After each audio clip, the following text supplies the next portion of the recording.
Kalian tahu nggak sih gimana caranya para ilmuwan bisa melihat benda-benda langit yang letaknya jutaan kilometer dari bumi? Jawabannya ada pada teleskop dan berbagai instrumen astronomi lainnya. Teleskop bukan cuma alat buat melihat bintang, tapi juga jendela yang membuka rahasia alam semesta. Mulai dari teleskop optik, radio, hingga inframerah. Semuanya punya peran penting dalam membantu kita memahami planet, bintang, bahkan galaksi yang jauh di luar sana. Untuk lebih jelasnya, mari simak video berikut ini dalam persiapan untuk kompetensi Sains Nasional atau KSN di bidang astronomi.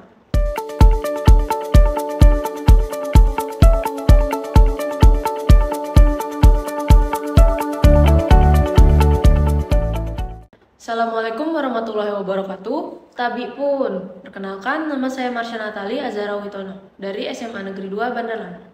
Bagaimana nih kabar teman-teman semua? Semoga kita selalu diberi kesehatan dan keberuntungan dari Tuhan Yang Maha Esa. Di materi teleskop dan instrumen lain ini, terdapat beberapa subbab, yaitu yang pertama teleskop optik, yang kedua rentang panjang gelombang lain, dan yang ketiga atau yang terakhir pengamatan di luar gelombang elektromagnetik. Sebelum itu, mari kita mulai pembelajaran hari ini dengan berdoa terlebih dahulu. Bismillahirrahmanirrahim. Rabbi zidni ilman warzuqni fahman waj'alni minas sholihin. Amin.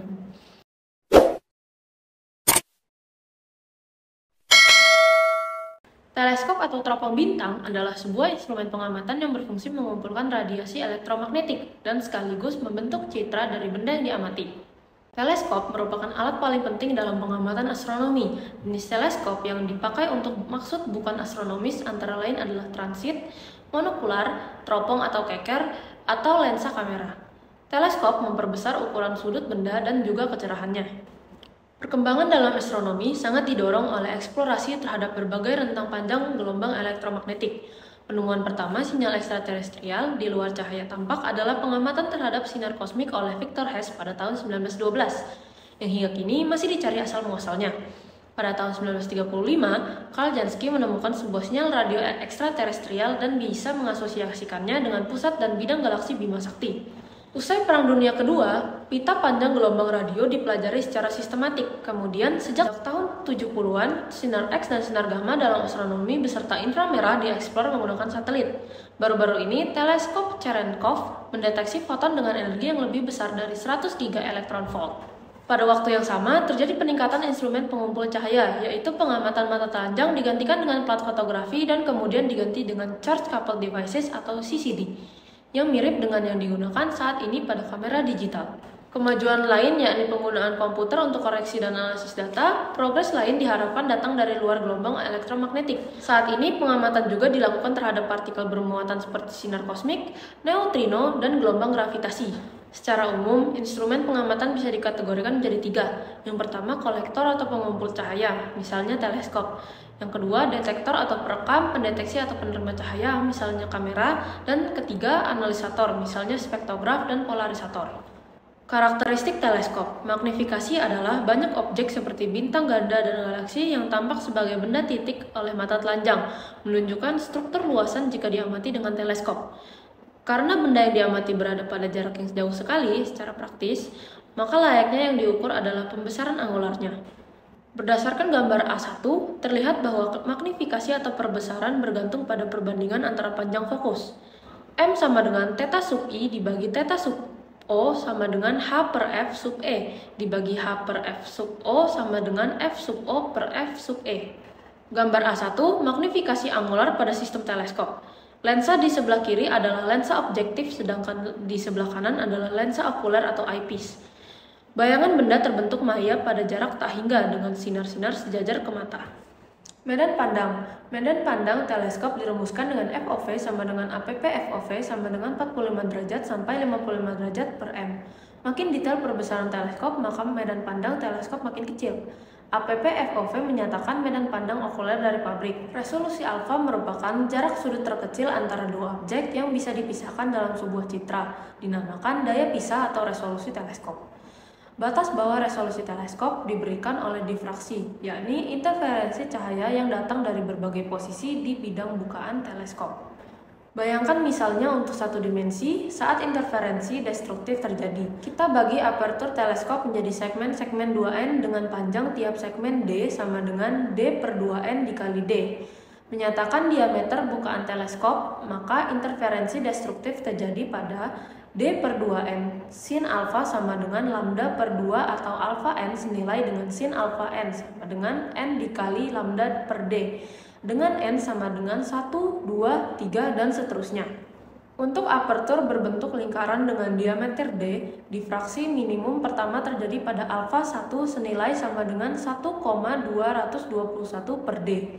Maka dua objek bisa dipisahkan oleh sebuah teleskop jika jarak sudut pisah mereka lebih besar daripada alfa 1. Ini dinamakan kriteria Rayleigh. Light gathering power merupakan apertur atau diameter D teleskop menentukan luasan pengumpul cahaya yang selanjutnya difokuskan.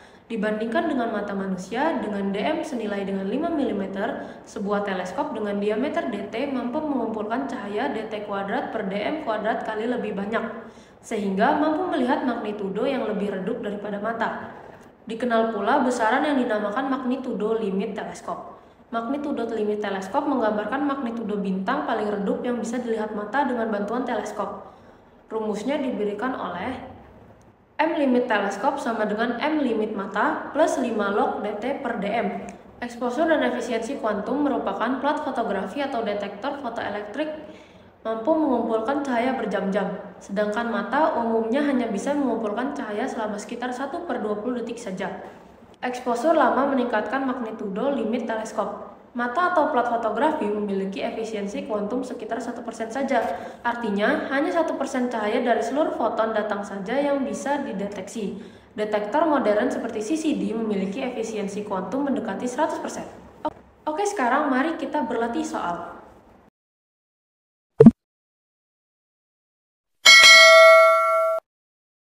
1. Alasan utama pembuatan teleskop pengamatan cahaya tampak dibuat makin besar adalah...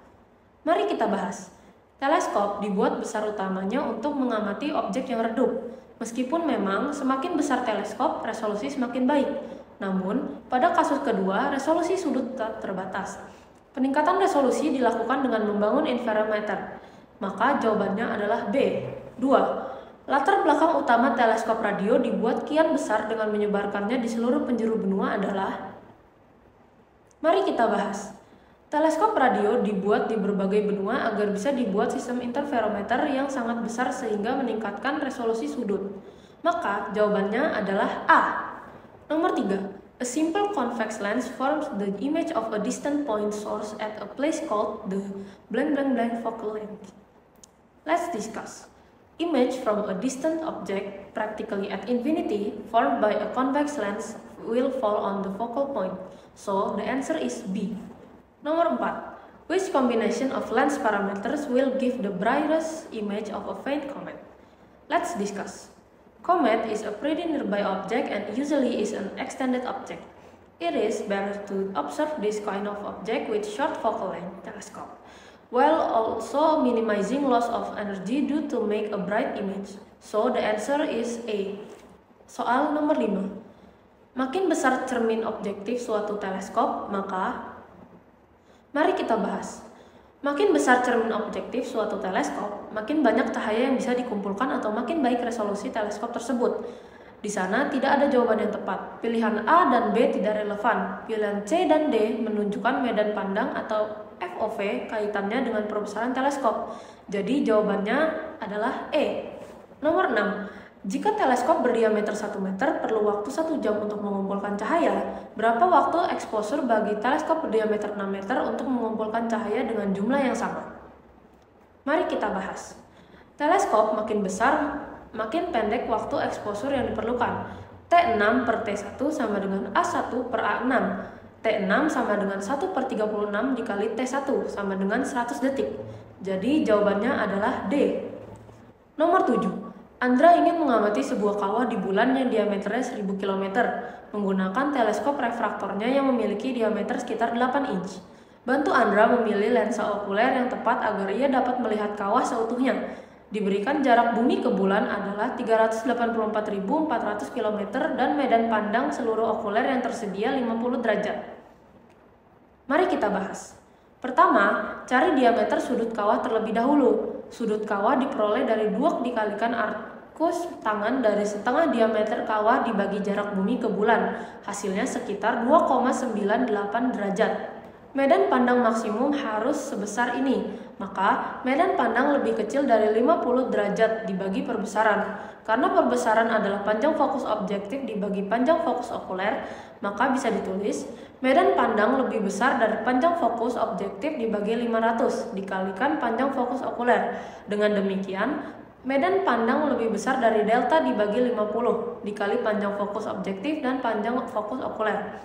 Harus lebih besar dari 1192 cm. Maka jawabannya adalah E. Nomor 8. Di suatu pedesaan, magnitudo bintang paling redup yang bisa dilihat dengan mata telanjang dengan diameter pupil 8 mm adalah 6. Maka bukaan teleskop yang perlu dibawa ke sana agar bisa mengamati bintang hingga setidaknya magnitudo 11 adalah kecuali. Mari kita bahas. Rumus magnitudo limit teleskop adalah magnitudo limit sama dengan magnitudo maksimum mata manusia ditambah 5 kali logaritma diameter teleskop dibagi diameter pupil mata. Jika magnitudo maksimum mata manusia adalah 6 dan diameter teleskop 80 mm atau setara 3,15 inci, maka magnitudo limit sama dengan 6 ditambah 5 logaritma dari diameter teleskop dibagi 8. Maka jawabannya adalah A.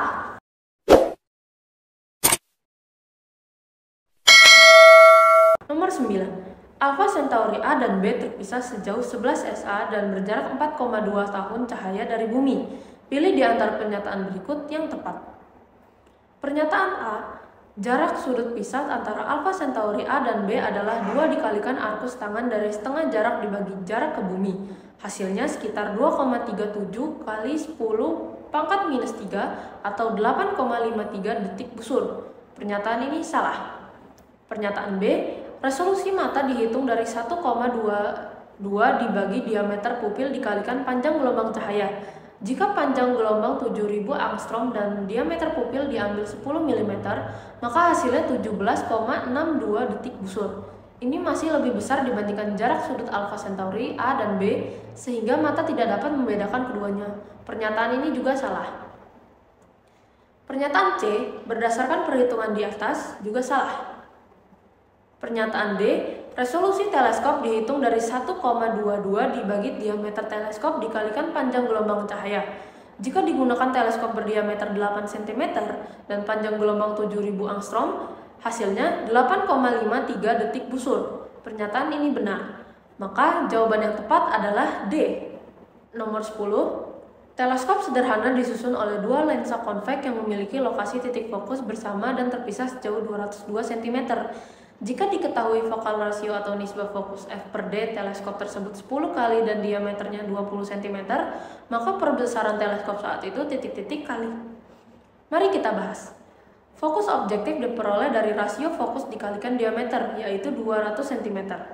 Jarak pisah antara dua lensa yaitu panjang fokus objektif ditambah panjang fokus okuler sama dengan 202 cm.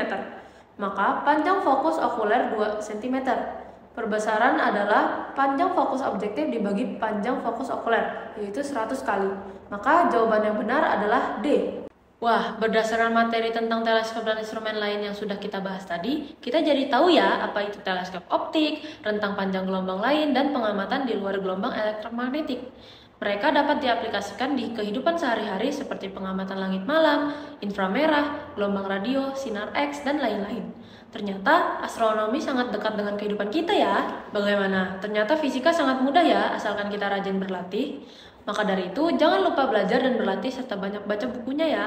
Sekian pembelajaran kita kali ini. Wassalamualaikum warahmatullahi wabarakatuh.